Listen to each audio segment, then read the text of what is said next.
So we're turning the tables a little bit today. I get to interview the interviewer. I like that. And so it's a pleasure to welcome to your own show, your own podcast, Dr. Bock, my friend Randy Bock, so that you can explain to me some thoughts you've had, some research you've done that I think will help me and lots of people understand what's happened here with opiates. We see the whole country under siege by opiates, OxyContin, heroin, fentanyl.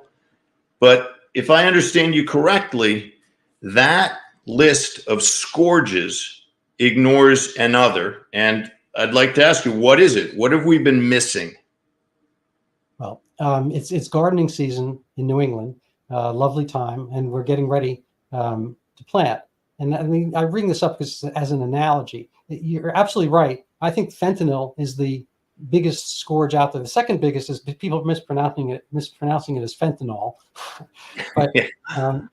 But fentanyl is part of. I was listening to Peter Schweitzer talk to Andrew Klavan today, and he sees it as a war of disintegration from China. China is basically offloading cheap fentanyl on our shores, and we're getting social disintegration.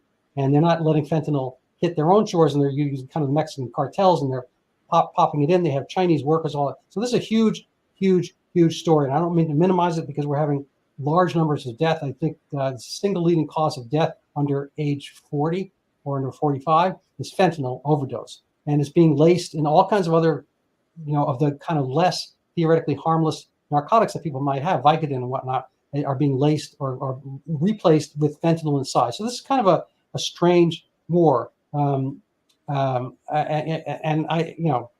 you should read his book. I think it's called Blood Money, and so forth. So that's an interesting concept. And I basically tip my hat to him, and those people are pointing this out. And I don't mean to take away from any of the stress and grief that people have had from the opioid epidemic, as it were, and as it has been these last 20 years. And there has been incredible growth, and I'm going to point that out. But getting back to gardening, I have plants. I've been, germinating these seeds, and they sprout at a certain point. Then they need someplace to grow. And what happened, the fertile ground was laid essentially by the application of methadone as a cure for a problem that was not anything like it is today. It was a problem probably 1/100th the size at the time, but it was seen basically in a place a little bit like the COVID episode. It was in our kind of intellectual epicenter, as it were, our largest city, New York City. So COVID had a little bit of an exaggerated response because in the hothouse environment of New York intelligentsia, New York Times, and a lot of different fears and whatnot, close quarters. And so COVID kind of got exaggerated in popular imagination. If it started in Kalamazoo, Michigan, I think we would have had a different apprehension or Omaha of what COVID was. Well, similarly, the push for methadone happened in 1960s, late 60s, New York City, where there was a heroin problem where there wasn't one anywhere else pretty much in the United States, except maybe Chicago, maybe LA to a certain extent, but less. So that's kind of the basic. And I can show you some pictures and whatnot, pretty pictures. Sure. So if I understand correctly, you're saying you're not growing poppies. You're using a metaphor about your gardening that before there was an opiate epidemic or the waves of it that we're familiar with, there was a misguided attempt to deal with heroin in one or more cities, perhaps New York and Chicago, misguided to deal with it by providing a drug called methadone, and that it's a myth that it worked, because most doctors like me would say, oh no, it's really good. It keeps people from using the more destructive opiates. But you've got a different perspective, so I'm all ears and eyes. I do. First of all, I'm not surprised. Works. You generally have a different perspective. Yeah, no, I mean, I will say that methadone works. I will kind of, I like to be Socratic about these things. I pop these things in my head, and I try to look at the inverse of situations. Let's say somebody has a whiskey problem. He's drinking whiskey every day. And for instance, let's say he's got a whiskey problem in Afghanistan. and they're the Islamic Republic of Afghanistan. They can't score any booze, and he's having shakes. And frankly, alcohol withdrawal is more dangerous. Nobody likes narcotic withdrawal, but alcohol, severe alcoholism, you can die. You have DTs. We don't worry about that. As bad as narcotic withdrawal is, you don't really die from it. I think there's 0 cases in the prisons and so forth. But it is, like having the bad flu for a week or two, whatever. So it's nothing we wish on anybody. But frankly, if you had to worry about detoxing either one, you worry about detoxing the alcoholic. So obviously there are a lot of, vodka replacement clinics, correct?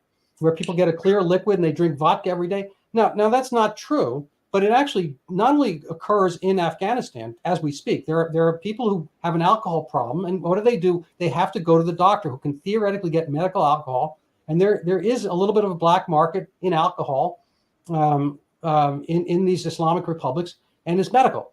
We've seen medical marijuana where nobody could get it. Now it's more legalized, but before that, it was medical marijuana. Well, there's medical alcohol. During Prohibition, there were literal prescriptions that doctors had for alcohol. So if people had anxiety, so forth, mind you, they might just be anxious. Makes some sense, probably, in a way. They could get medical alcohol.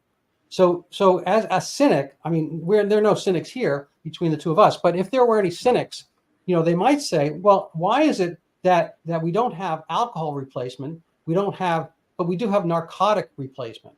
And the cynic might say, well, only one of them can be prescribed by a doctor. Under Prohibition, the doctor could write alcohol, and he did. In the Islamic Republic, anyway, I'm not going to go. I'm not knowledgeable about Afghanistan. I'm just imagining that, but it did happen here in Prohibition. We have the records of that. So as crazy as it sounds, my guess is that if you had capsules with freeze-dried alcohol, which is possible, and you provided it to people for sleep, and they didn't think of it as Jack Daniels with a brand, and it didn't taste so good, and they weren't out with their friends, it might be just as good as Ambien or better. You're absolutely right. Benzodiazepines are effectively alcohol in a pill form. They do the same kind of neural slowing that alcohol does, as probably like a little bit of an organic solvent on your neurons, whatever. But the reason they don't succeed as a business model that alcohol does is pretty much because of the weird coincidence. Alcohol is a diuretic. So when you drink alcohol, you think you're drinking like a beer, you're drinking a lot of liquid.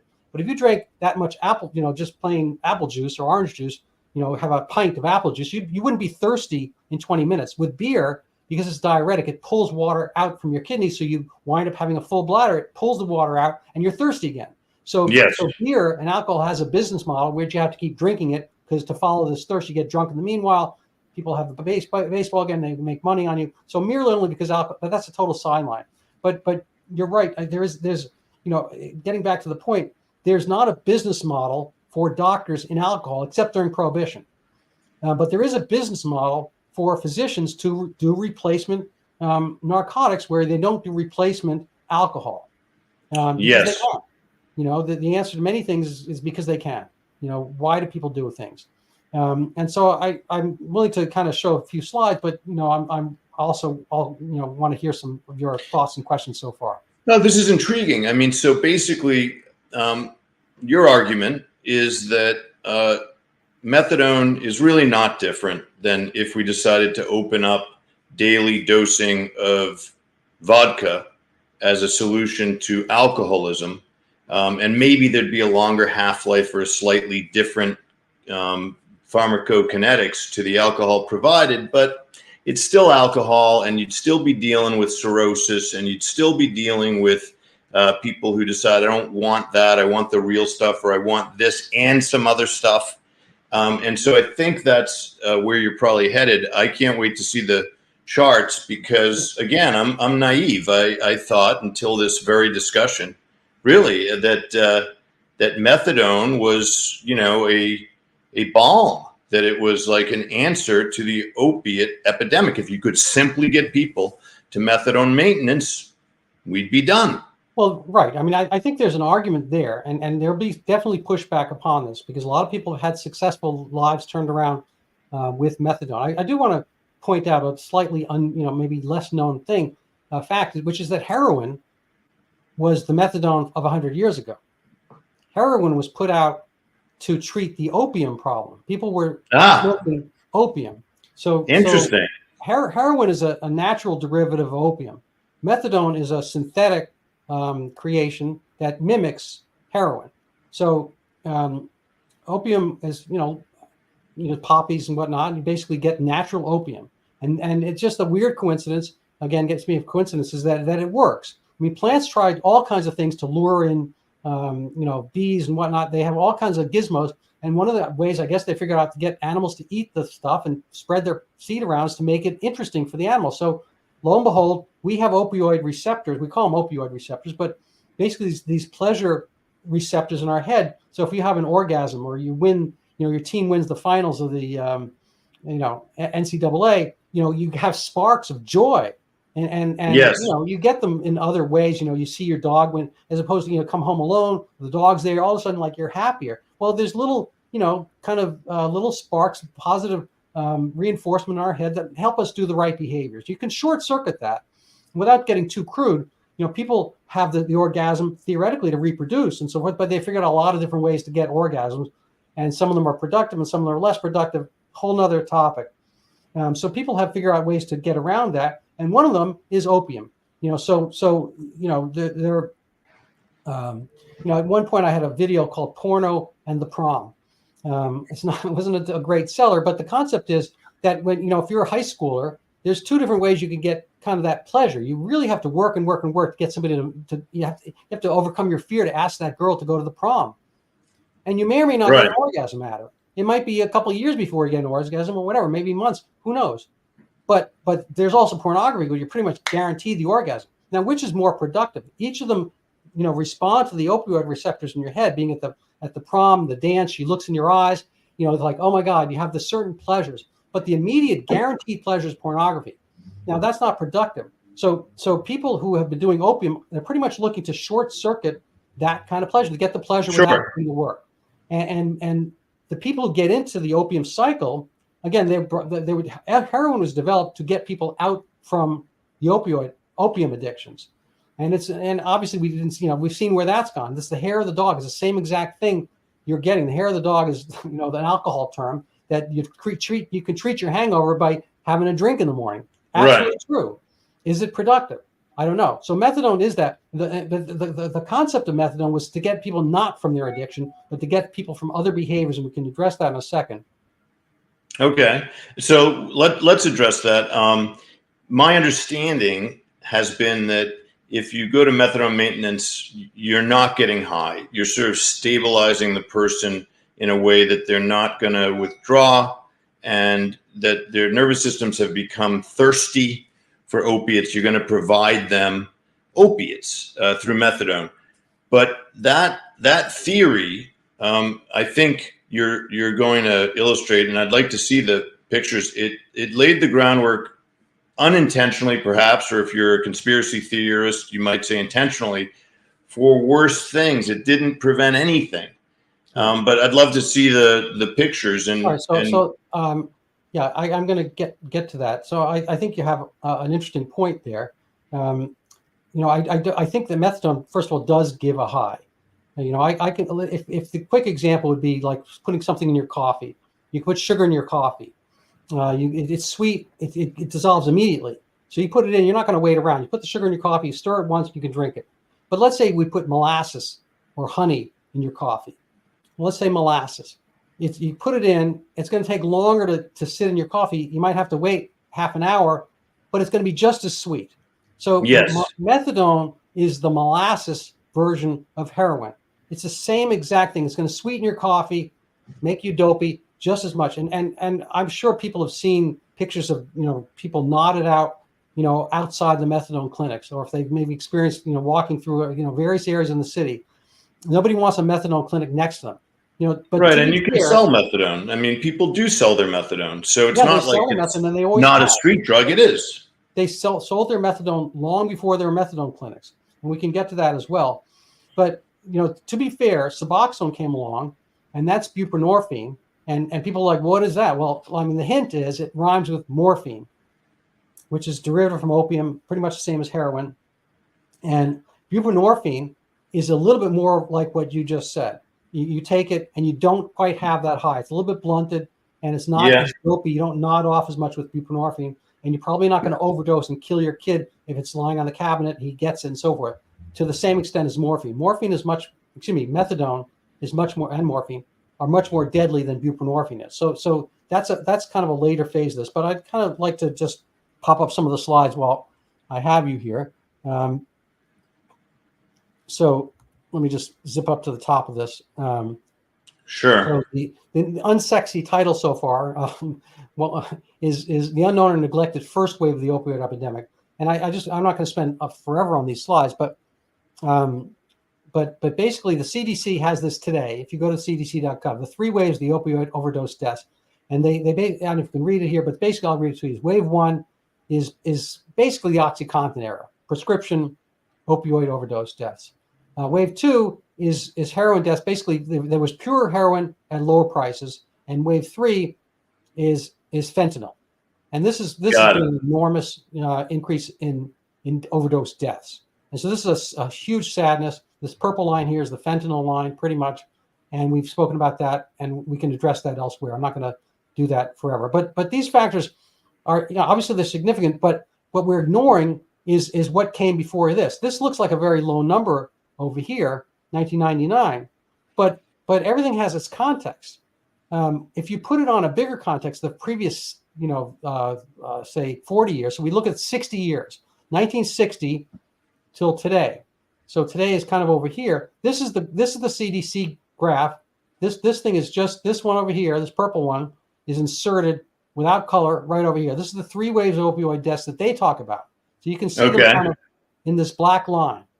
Right. The blue line, or actually the blue line. The blue line coming back, we go back to 1960. This number that looked low in the first chart is actually pretty high compared to where we were in 1960. It's 10 times lower in 1960 of what we have here in 1999. Understood. So these earlier data points show that we actually had the drug problem cured. There was basically zero narcotic usage in the United States after World War II. When I say zero, there's never zero, but compared to what we have today, is probably 1/100th what we have today. Right. So there was a what I call the neglected first wave of opioid use, and this pretty much followed after we came up with treating the problem.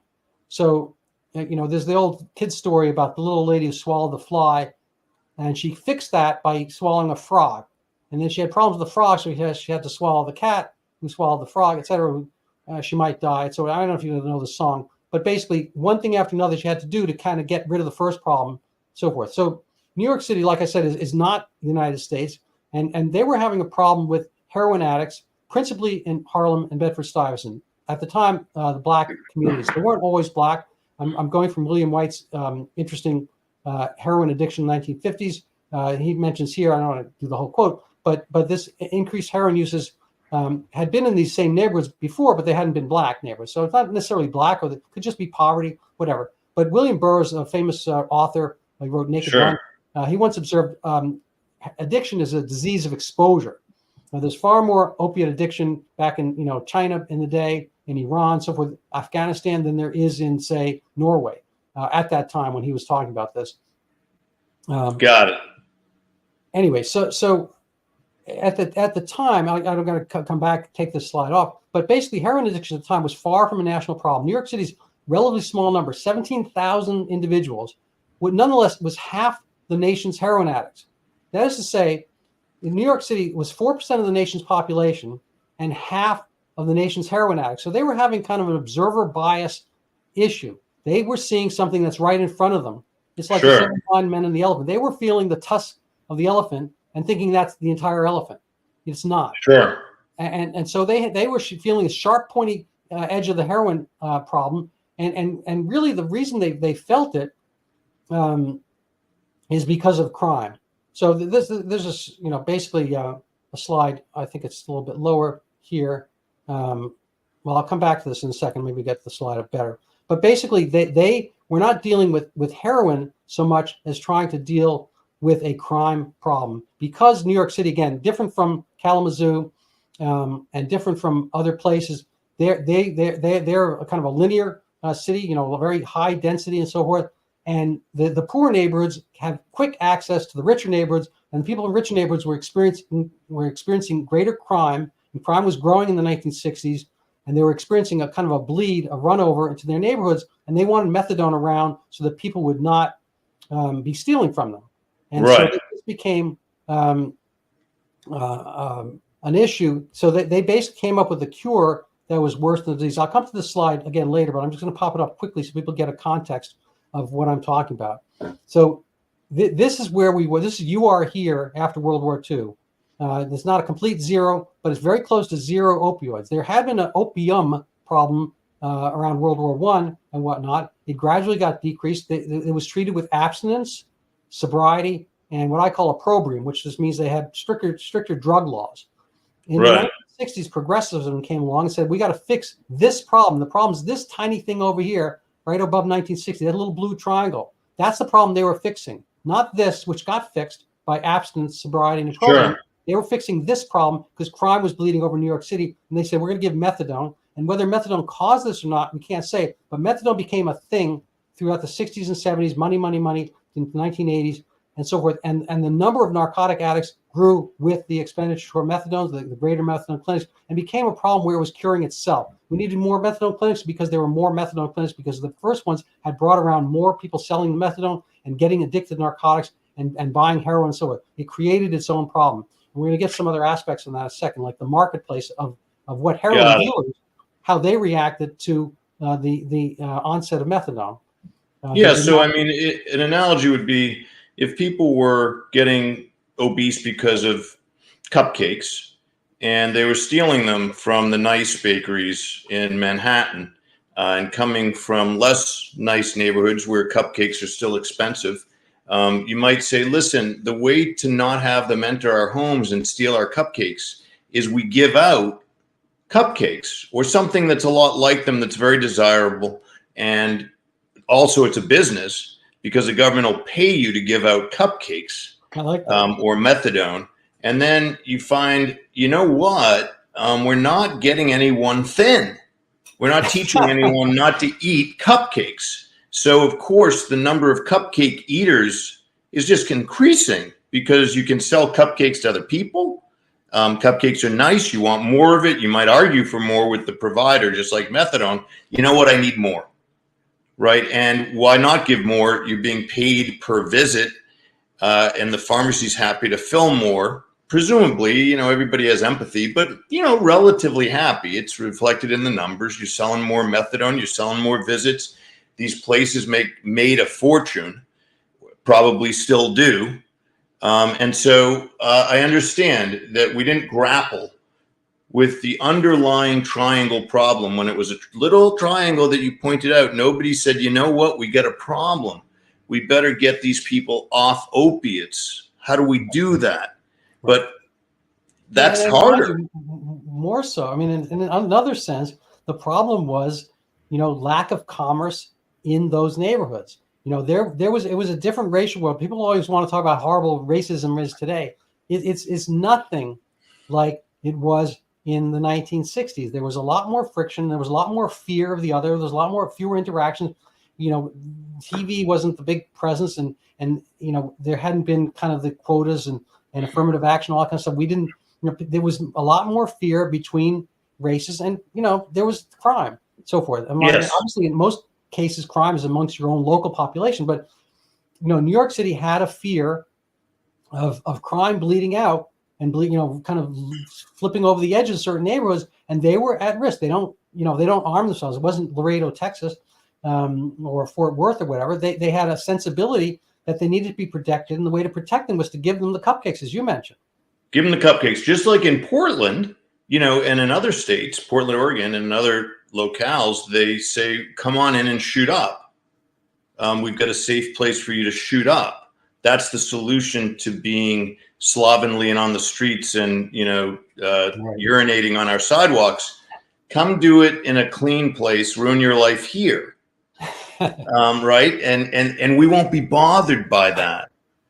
It's a bother that we can see it's an interesting point. And the thing is, it's Michael Gerson, who wrote for the first Bush, had an expression which I've just loved. I've never get out of my head. It's called the soft bigotry of low expectations. So it's not full bigotry. You're not a full bigot. It's like, and I don't hate, Polish people, or I don't hate, I don't know, people who put their garbage out. You think you love them, but basically you're thinking, well, the thing is, he's too stupid to do this. I will help him. That's the soft bigotry. Sure. It's basically what we think is like, oh, and we see this a lot with our programs of du jour. What we're seeing is like, oh, this group can't pass this test. Let's get rid of the test. Not that We're going to teach to the test. We're going to stop the test and then see how things go. But people don't really like that. People need a scaffolding. They need a kind of a framework to get out from where they are. And that kind of thing was not done in the 60s. I'm sure it was done to an extent. But for this drug problem, what was done was not necessarily held in high esteem by the local leaders in Harlem and Bedford-Stuyvesant. There were a lot of, at the time, they did not want methadone. They saw this. I'm just going to pull up a quote if I can find it. And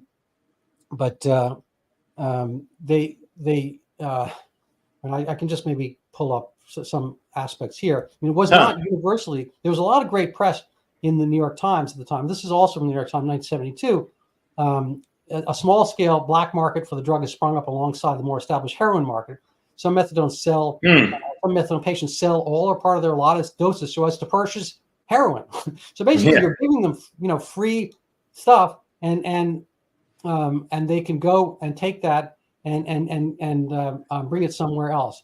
I'm going to come to the great quote in a second, but I just want to show you the context, kind of the racial aspect of this, which was kind of captivating in a different way. It was a different United States back then, and things were not as well integrated. Even in New York City, which is technically integrated because there were blacks and whites living there, but the neighborhoods were different. And so in 1960, this is your heroin problem. Again, a much lower number, probably a couple orders of magnitude lower than it had been later on in 2010s and whatnot. But at the time, the number of non-whites, which at the time was not really much of a Latino population, we're talking about blacks and versus whites. And so almost equal numbers of blacks and whites, but the whites were 8 times as numerous as the blacks in the United States as a whole. Right. And so you're talking about a force multiplier. The blacks in the United States were 7 times more likely to be doing heroin than a white. So over time, it looks like the problem is diminished over non-whites and increased. It has increased amongst whites, but this is because the whites basically started using it at the same rate as 1960s blacks. So the white rate went up 7 times higher, and lo and behold, now it reflects their percentages in the population. So you could say that it's become an equitable solution. Now there's drug equity. You're just as likely to be on addicted to an opioid, white as black. Well, that's a wonderful thing. But this comes into the cost of everyone becoming addicted to the problem. And I actually have a totally understood. So this is some of the New York Times cheerleading at the time. This is from my article to come out soon, so I'm not expected to read this. But I just wanted to go over some of the things that were mentioned at the time. Fascinating. Here's Dr. Robert Baird of Harlem's Haven, which was help addicts voluntarily end narcotics. So end narcotics. He predicted a methadone. This is 1970, right at the beginning of methadone, which is like pretty much that time. He predicted a methadone debacle. Methadone is no major breakthrough. It's a major breakdown. There's absolutely no difference in substituting methadone for heroin. The end result is the same. You have an individual who is addicted. It's been on the street since 1945. The kids in Harlem call them dollies, which is for Dolafine, which is one of the other medical terms for methadone. Sure. They've been using this. And so there were people who noticed that this was going to be an issue, and it was going to be. Here's the quote I like from Winston Churchill. I have it up further up, but I'm not going to be able to find it right this second. Anyway, so that's some food for thought right there. So Doctor, is this a historical journey that should be instructive for people in looking at other problems and potential solutions, or are you saying something about the current state of affairs and saying we got to stop this methadone stuff and maybe we got to look at Suboxone too and figure if that's good? Well, yeah, so I think that I was a prescriber of Suboxone for about 8 years, the late 2000s and early 2010s, and I used it as a tapering modality. So the thing people don't like about getting off narcotics is getting off narcotics. They Right. don't like the acute phase of it. They would rather spread that misery out as long as possible. So came up with basically, trial and error, came up with like 3.5 to 4 months to get off of narcotics. And I had one direction, which was downward. So I gave people like a 1% grade, like a truck going down a very slight in decline. That totally makes sense. And I wanted them to be sober along the way, not use other drugs and so forth. And it wasn't for everybody, but the people who liked it, they managed to get off drugs completely. They didn't wake up. Like if you, like I had patients who were on methadone or had been on methadone, and they said, oh, I had to go travel. My grandfather died or whatever, and I had to go travel someplace, and there was no way to hook up with methadone. So, basically they have this amount of dose. They have methadone clinics keep them on like 120 milligrams or so, 80 to 120 or milligrams, and that it's basically almost $1 per milligram in heroin equivalents. It's not the same. Yeah. It's like money, dollars for euros. I'm not saying the scales exactly, but when they leave here and they don't have their methadone, they're going away on a sudden trip or whatever, or there's a snowstorm, they can't get methadone, whatever it happens to be, they immediately convert like that day to $100 a day habit. Now, alcoholics don't do that. If you sober up an alcoholic, he's not going to like turn into a $50 a day whiskey drinker tomorrow. It takes some time and effort. And so we have not given them the grace and the confidence of finding a new soul. Now, the thing with AA, with alcoholics and narcoholics, people on narcotics, that's my own term, is that it's not enough just to decrease the drug. I get that. They need some soul rebuilding. And that's where AA and NA, and frankly, they're basically, those are based on religion that everyone talks about. Going to church and finding God and finding community and kind of figuring out who you are and how to do the right things is a learning process. We're all learning. I'm still working on it. My wife is pretty good about telling me, so it's never that you reach the completed state. So we're either working towards getting it better or not. And I think appealing to people's better, human angels, better soul, they're better, whatever, is a positive, even if they don't succeed all at once. I mean, there's a joke about, cigarettes, quitting cigarettes. It's the easiest thing ever. I've done it 50 times. Right. Well, there you go. And, the other thing that's curious is the medical mafia that constitutes the medical board, right, would say, doctors. What's that? Yeah. Well, no, it's a guild and protective of certain aspects of an economy, right? So they would say, well, you can't, as a doctor, detox someone off of methadone as an outpatient by writing them less and less methadone. That's not okay. That's like for inpatient stuff and methadone clinics.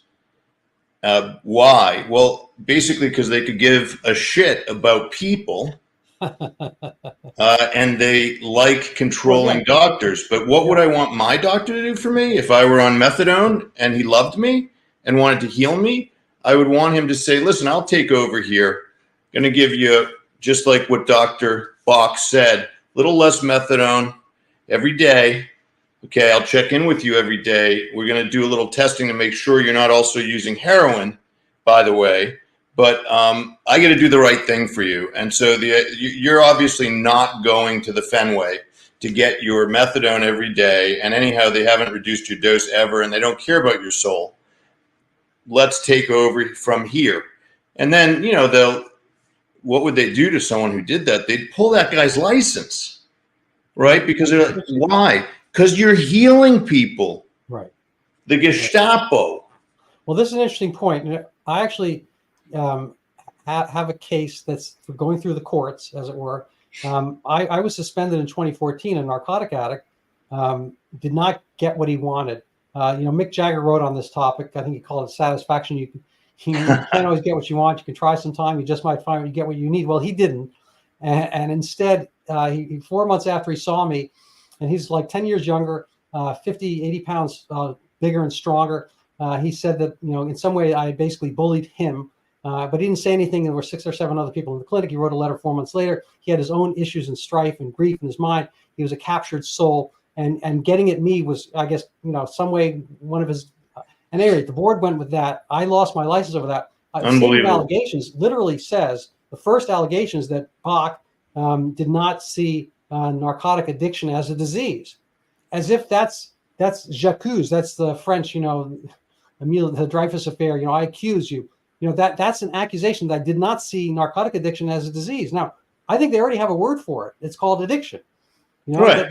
That's a decent word. I think people can be addicted to video games. They can be addicted to pornography. We mentioned before. They can be addicted to this or that, and that's a thing. They're not all diseases. I mean, you might be addicted to cupcakes. So, but the diseasification and medicalizing things has often been very good for the medical community. And I think you hinted that kind of the regulatory capture aspect and the guild aspect. It is good for medicine to have this extra disease be there, because unlike alcoholism, which they can still call a disease and whatnot, we have a captured patient clientele. And I have my term of art. I either call it big methadone, or my other term is called the methadone industrial complex, mimicking Eisenhower's military industrial complex. I think there is a certain amount of financial clout that methadone clinics have in promoting this message. It used to be not that long ago that if you were pregnant, I know you haven't been pregnant, but if one of us, that's not very progressive of you. How do you know that I didn't transition? And on methadone, the first thing they'd want to do is get you off that. They tape you off because you're going to have a baby, and it's so sad. Have you seen a methadone baby? But they mule, they cry and so forth. They don't bond well. And so loads and loads of women came to me to try to get off, because they knew I would help them try to get off methadone to sobriety, so they could have their baby be sober, not addicted when they were born. Because the baby, you're asking a baby at 6 pounds 2 ounces to do in a few days what you didn't do over a period of months or years. That's right. So you're asking the baby to go through that same withdrawal. That's a tough. I mean, the world is tough as it is. Anyway, so when people have something at stake, oftentimes they will manage to hit sobriety. They'll, if you have drug tests at work, or you have a divorce proceeding, or a custody battle, people come in. They're like, I need to get sober. Now, if this is a disease like diabetes, they can say, I have a custody battle. Take me off the insulin. Like, dude, you're type 1 diabetic.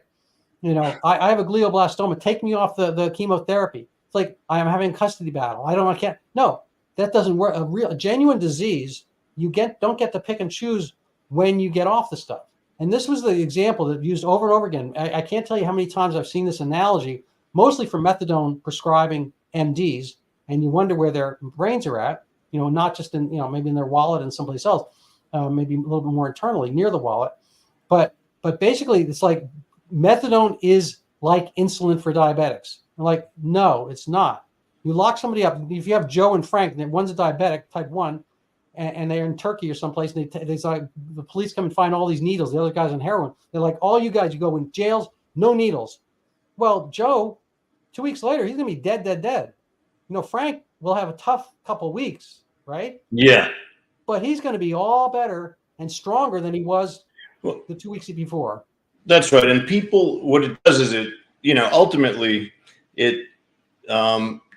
in a general way, it deprives people of the truth. I remember a wonderful guy that I treated for about an hour, and he had collapsed at work, having used heroin after his buddy gave him a job, despite his history of heroin addiction.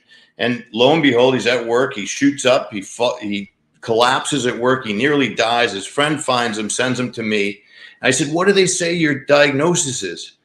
He said, well, heroin dependence, polysubstance dependence. I said, listen, I mean no offense. That's all wrong.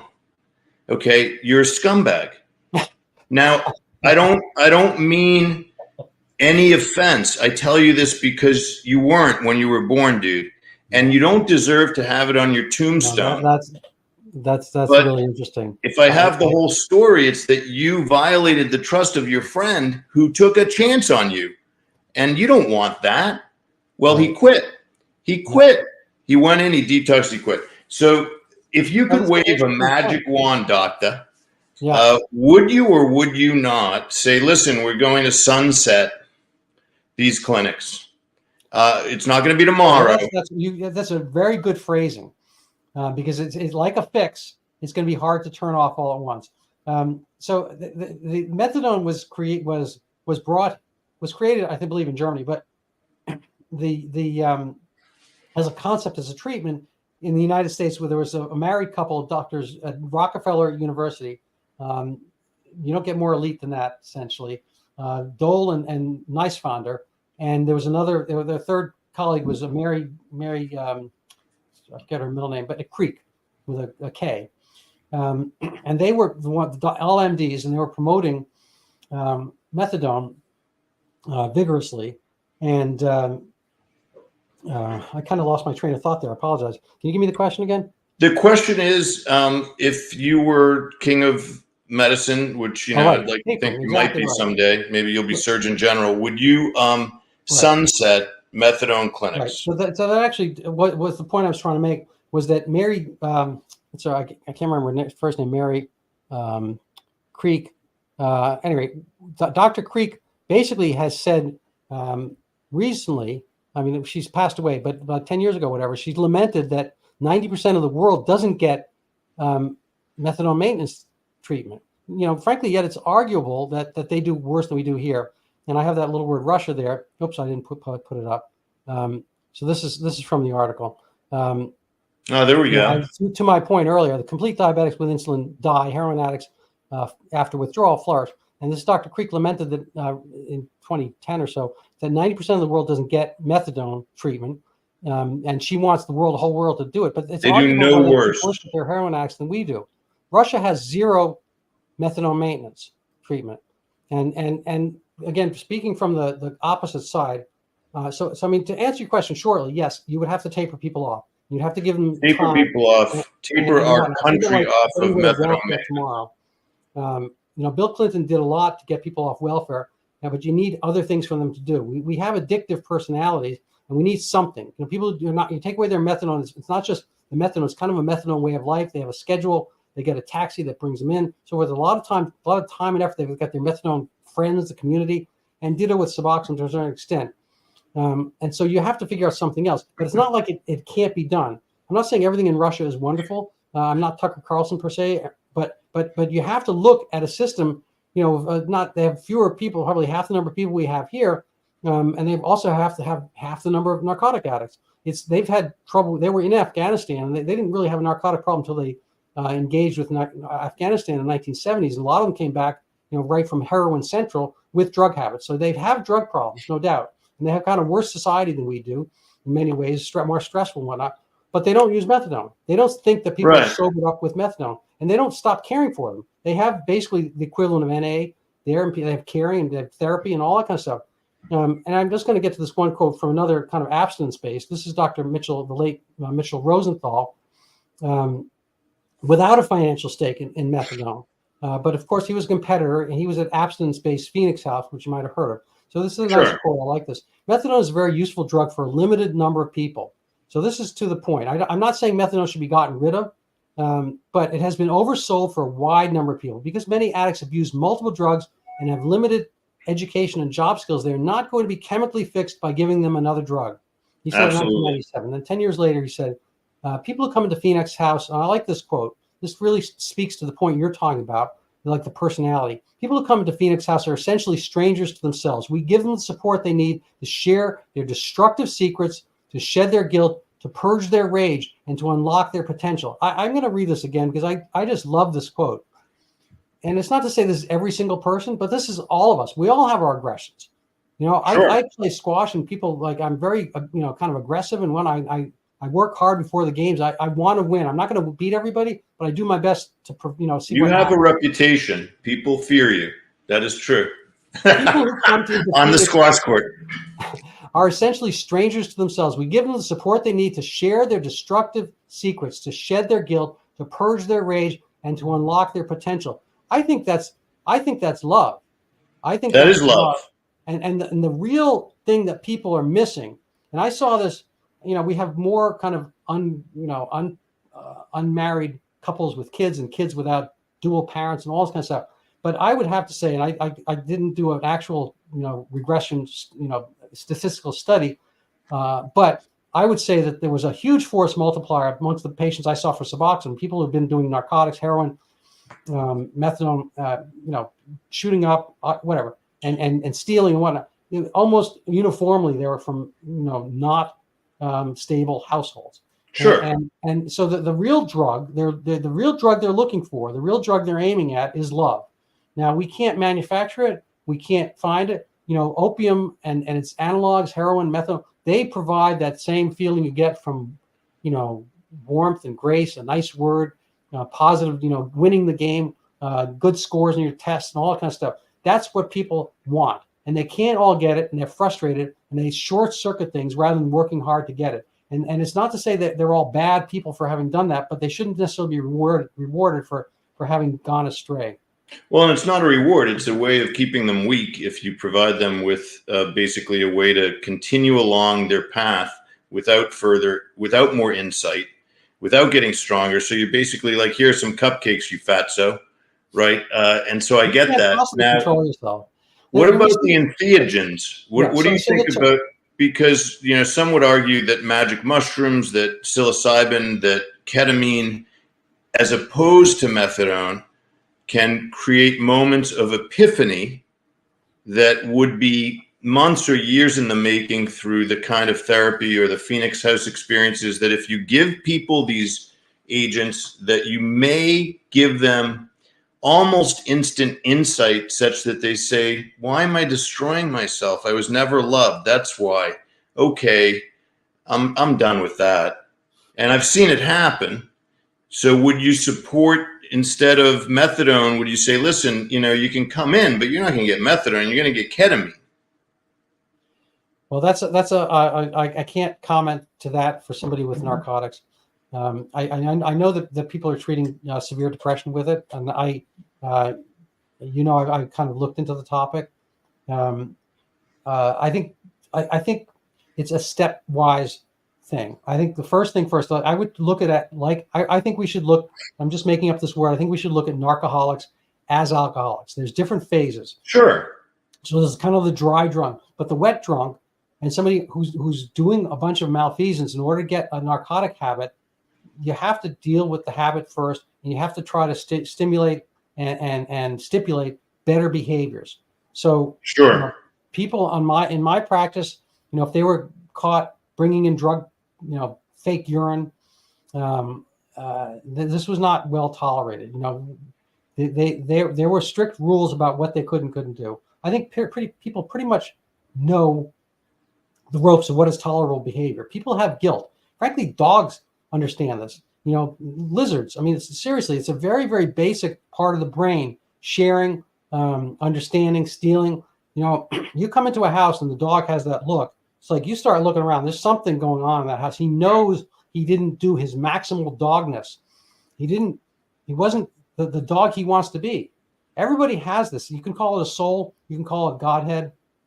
Whatever. We all have this. We all know where we should be. And any given moment that you're not getting there, that can either be, addressed. People who grow up without love, it is a sad, sad situation. But that does not consign them to a life without love. That's absolutely true. And self-love is accessible, but you need a guide.